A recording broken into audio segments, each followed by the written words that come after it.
What's up guys, Eric here. Today I got something really sick for you. We have our first Master Tier player in North America, but this player doesn't actually come from North America. So you see by the title YBY2, this is actually YBY1, who is a Vietnamese player who is playing in North America only because he is in the BoxBox bootcamp. So shout out to BoxBox for bringing all these players from other servers to North America. You know, we had Jazz Latte in set 9.5 because of the bootcamp play in North America. Now we got YBY1, who is an absolutely insane up-and-coming player. The other thing that I want to point out about YBY1, if you guys recognize the name, it's probably because he went third at the Monsters Attack Championship, also popped off really hard at the Monsters Attack Eastern LCQ.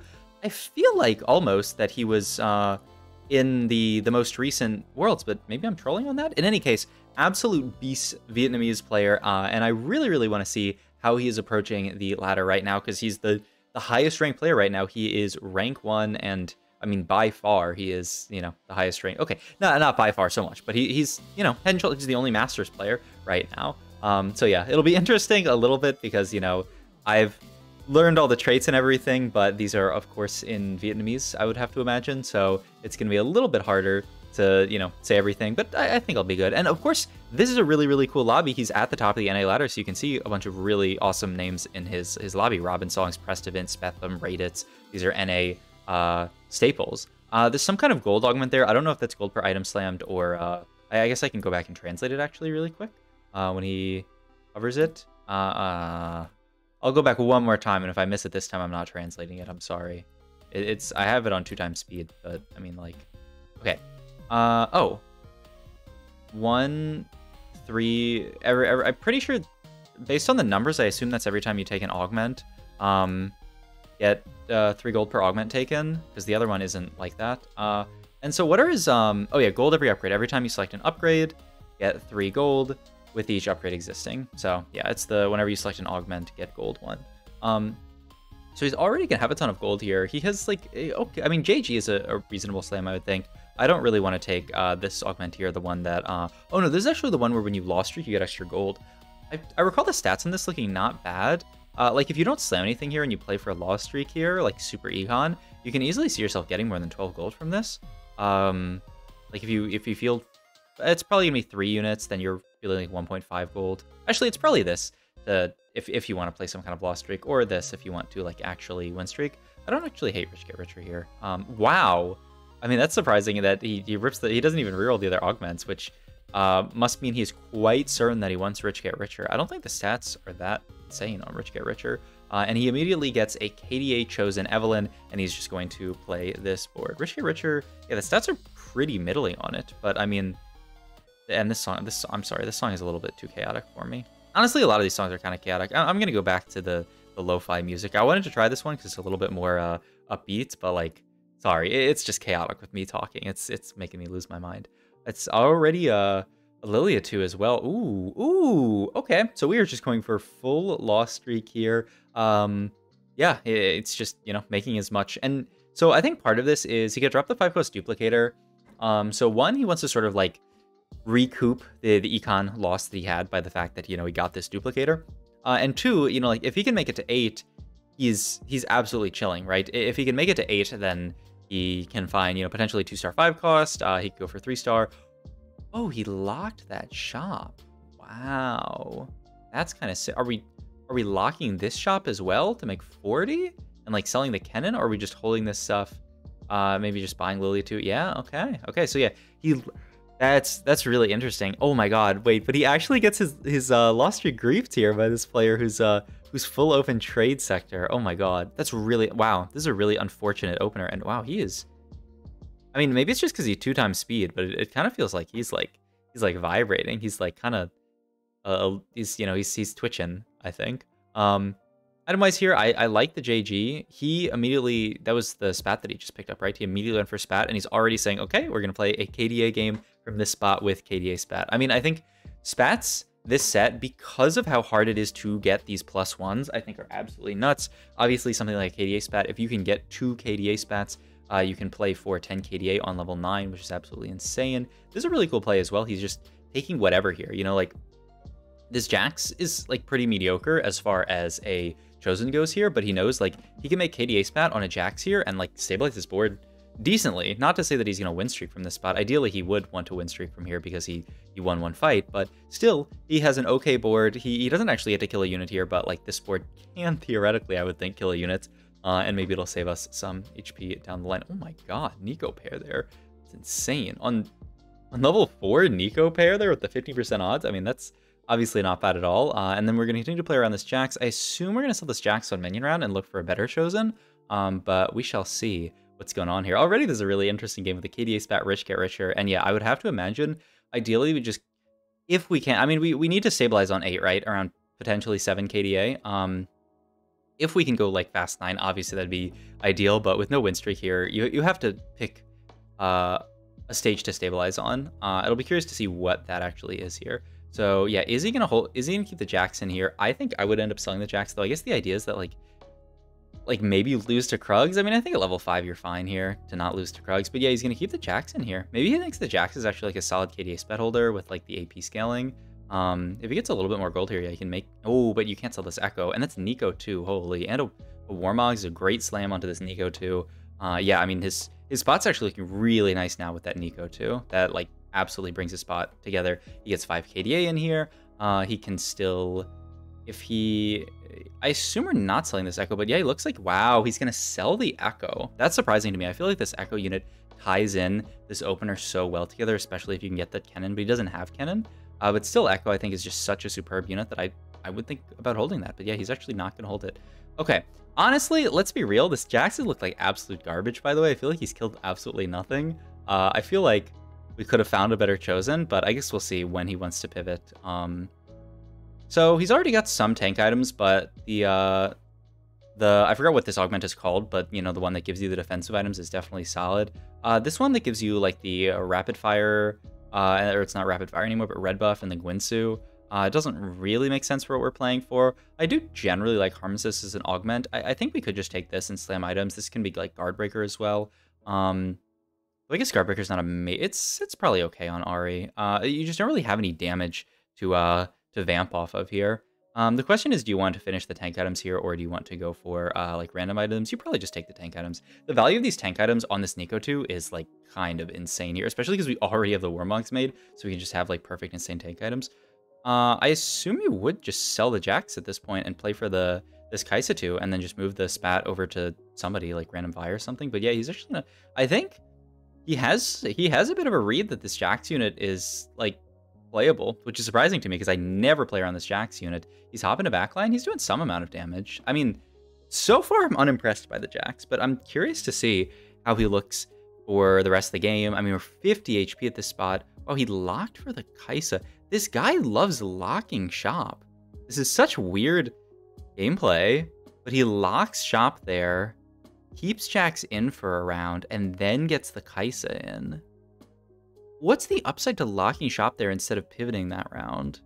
I don't know. Maybe someone in the comments will be like, oh, it's because of this one thing. Like, it's obviously this genius reason. But why would you not just pivot the last round? Like, why are you locking shop there? It's actually beyond my comprehension, and I assume it's just bad. But I mean, he's rank 1 NA, so he must be doing something right. But yeah, Akali off carousel with cloak. The only downside is like the item sucks.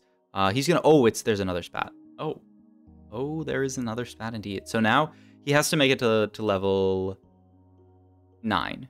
He has to make it to level 9 with a KDA Chosen, and if he can make it to level 9, he will very, very likely win the game. He probably can't go fast 8, and I like this a lot, the TG slam in this situation. This item, not like an ideal item by any means, but his goal at this point is not to like greed perfect items, it's to make it to 9. If he makes it to 9, he wins the game.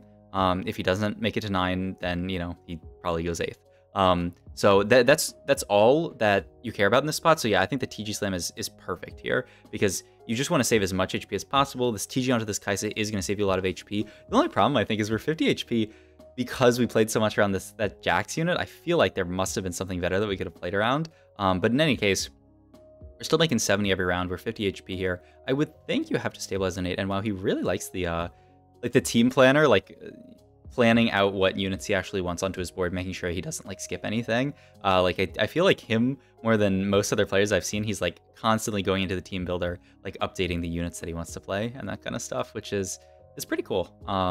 I mean, I do think the team builder is a really cool addition to the game. And I mean, look, 3 streak here. That's actually really, really, man, with his headphones flashing and like everything else going, this guy's stream is like kind of like it's really just how much that headphone is flashing. And then I mean, I guess it's because we're on 2 times speed, but maybe it's just I'm not used to watching someone with face cam. But he's really expressive compared to, you know, I watch Shunga, and Shunga's face is just like. Or, you know, I mean, you watch Dish Soap, and Dish Soap has no face cam. Okay, so yeah, this is the level 8 stabilization. He wants to find somebody that he can KDA. So, oh my god. Okay, I mean, that's the KDA. Akali too, that's perfect. He doesn't... Yeah, I mean, this is great. And he's trying to figure out what his +1 wants to be. He's getting Lulu in here, and he plays Lulu plus Karthus, makes the Titan's Resolve here onto Akali, which actually, I thought this item wasn't very good because, like, theoretically, like... Look how far into the fight we are. She's barely got it stacked. Like, she's not even at 25 stacks yet. But the stats actually say that this item's not bad on her. And, like, fights tend to go very long when you're playing around this Akali. Yeah, I don't think you want that. Jewel Lotus actually sounds really, really good. This with this KDA lineup's not bad either because you can get it onto the front line and the back line. I'd probably just insta-take Jewel Lotus here. I guess you could also take Pandora's to guarantee yourself a Rod, but, like, there's no way you're going to miss onto a Rod here. So, yeah, I like the Lotus here. And, I mean... hitting that KDA Akali, so I think that was pretty solid greed on the headliner, I would say. This is something that, like, I'm still trying to figure out. Like, one of the hardest things I think this set is deciding when to greed versus when not to greed on a headliner like this. Because, like, he greeded pretty hard for that Akali. He rolled a lot on 8, and he's super rewarded, right? Hitting this Akali too stabilizes his board really, really, really hard, and guarantees him that that KDA headliner for late game, which is exactly what he needs to get the 10 KDA in on level 9. However, like, if you roll out and you miss, obviously it feels really, really, really bad. Oh, there's a cool variation that I haven't seen. You play into Pentakill here with KDA spat on Karthus. I mean, this is like the standard KDA board. It's just KDA spat Karthus, actually. Okay, never mind. This variation, I've seen it. I've seen this board. This variation's actually going to go into my like, this is pretty much a standard KDA board, except we have a KDA spat and a KDA chosen, so we can play 7 KDA instead of like 5 KDA. The Mordekaiser actually, and the Mordekaiser and Gnar fit really well in because you have Superfan and then it's Sentinel with Mordekaiser. Just means you don't end up playing around Echo, you end up playing around like Mordekaiser as your second Sentinel. I mean, third spat would be fun, but it's actually better to go KDA spat here than it is to go Fawn, which is so funny because so often we think of like Fawn or Tactician's Crown as like the best item. But I mean, this is actually way better. So I mean, at this point, we just have to make sure we don't get outcapped by somebody. Ooh, wow, that's pretty sick actually. So he's going to pivot into. He's going to pivot the KDA spat onto this this Kayn because he knows his board spiked so hard here. He can actually use the Kayn now to start farming gold and allowing himself to push level 10. Because at this point, the only way that he doesn't win this game is if someone caps out equally as high with like maybe a really strong 3-star 4 cost, obviously 3-star 5 cost would delete this board, or another 10 pace trait. This is an interesting game though. Like, we made it to 10, or yeah, to level 9 so quickly with this Rich Get Richer loss streak. Like, he really leaned into this Rich Get Richer, because like, if he hadn't taken Rich Get Richer and leaned so hard into loss streak, 1, we wouldn't have got these spats off Carousel, and 2, we wouldn't have been able to like actually go 9 as quickly. But yeah, look at this. The Kayn already farmed 3 gold. I think he just farmed 3 there. He didn't farm any more there, but it almost looked like he was about to farm some more gold. But yeah, like, really, really, really cool loss streak playstyle. I'm still scratching my head a little bit about the Jax, but maybe he was limit testing on the Jax or something. And now we get a Sona on 9. We can move the KDS bat over there. He is going to go... That was attack speed Sona, right? It's interesting. There's a lot of... I think a lot of people really like the damage Sona nowadays. I'm still a huge fan of attack speed Sona. Item-wise here, I mean, you want a damage item, right? Ionic Spark there. Yeah, I like that a lot. And he gets a Cadence Shop. And now we can... Oh my god. What a beast. That's actually just the most sick thing I've seen in a while. He actually just left. He's like, all right, we're good. I'll come back in like 5 minutes. My board doesn't need to change. My board's actually insane. I mean, he's not wrong. Or this Kayn is just going to chew through everything with the Akali. Like, these fights are not even close. The only thing that matters this game, and look, Raditz, 81 HP win streaking here. Raditz is the only person who maybe, because I don't think anyone else is even close to outcapping this board. So you look at Raditz here as the bastion of NA, trying to, you know, keep NA pride, and like hopefully for all the NA fans out there, I guess, like, this isn't the World Championship, but it basically is. You know, maybe Raditz can pull together a strong enough board. I wonder if he's gonna come back for Carousel, or I wonder if he's actually just gonna be gone for the next like 5 minutes or something. Like, the only time he needs to come back is for going level 10. Oh no! I mean, you can't even take this. It would be sick to take this and look for 3-star 5 cost, but the problem is you lose 10 KDA, so probably not something that you would want to pick up in this shop. But it's definitely tempting to pick up for sure. Really, really cool to play around the Kayn as well once you have the 10 KDA. This is not a spot that I've ever been in before, but you can play around the Kayn and just use this because your board is so strong to almost guarantee that you're not going to get outcapped, because not only do you have the rich get richer making gold, but you also have this Kayn making gold. Rated Sports just got absolutely stomped, and yeah, he's not back for Carousel. He's just going to take whatever off. What a baller move. I have never... I mean, nobody does this. He's going to get the Kayn off Carousel because it's highest cost, which is, that's just going to be a 4th Kayn for him. So maybe he could actually play for 3-star 5 costs. We'll see. Oh my god. This game, it was, I mean, it's obviously showcases the power of hitting 2 spats in this game. This is a power of loss streak type game. Like, I don't think most people are playing towards loss streak like this, but with the rich get richer, and like once he saw that first spat, he immediately took that spat, and then once he sees the second spat off the Carousel, he knows this is his game plan. This is how he wins the game. You just have to hit 10 KDA. You can hit it even on level 9, and it's over. No, come back, please. The Kayn in the shop. He's actually just not gonna come back to buy the Kayn in the shop. Please, he needs to come back and buy this Kayn to go for 3-star Kayn. Oh my gosh, that's so funny though. I mean, well, what can you analyze from this gameplay? Like, there's this is one of the funniest VOD reviews I think I've ever done, because there's just no gameplay after end of stage 4. He's back. Buy the Kayn. Oh, is this guy the god of TFT? He came back at exactly the right moment to buy that Kayn. I wonder if he was like, he like pulled out his phone and pulled up his stream, like, to see when that Kayn came up, or if he actually, I mean, last Kayn item here, or it can just be IE Akali, I guess. I mean, I think you want a Kayn item here. And he's rolling at this. Did he sell? He's selling Kayns. Oh, is that because someone else is holding Kayns? Because he's not looking for 3-star Kayn. He's just looking for upgrades at this point. I get to see. Oh, Raditz. Yeah, Ray has a Kayn on his bench, so there's still 10 in the pool, right? So you could theoretically hit with 1 out, right? It's not like there's only 9 in the pool, right? I don't think they changed it to 9 in the pool. I do have this. I have it pull upable because they kept changing it so much. Pool size. Oh no, 5 cost is 9. So yeah, 1 Kayn and you can deny someone. So if he wants to look for a 3-star 5 cost, he has to come up with something that Raditz is holding 0 of, which is very annoying. I mean, Ray has to try to cap out his board. Ray's just holding all these 5 costs, and I mean, Ray has a pretty strong 5 cost capped board, but it's just, I mean, it's just nothing can compare to the 10 chase traits this set. I would say Ray would need a 3-star 5 cost to have any chance of winning this. Finds an Ezreal 2, maybe, like if he had like Ezreal 3 plus a tank 3-star, maybe, but like even then that would be pretty difficult. The power level in these chase traits, because they're so hard to hit, is insane. Yeah, Ray sells his board here, but you know, like his bench to try to make some gold. But oh my god, that's fine. Is Ray dead? He actually died there from 21 HP. This is a really, really fun game. I hope you guys enjoyed this video. One of the craziest games I've watched in a while. If you do, please like, comment, subscribe, check out my Twitch channel with the links down below. Thank you.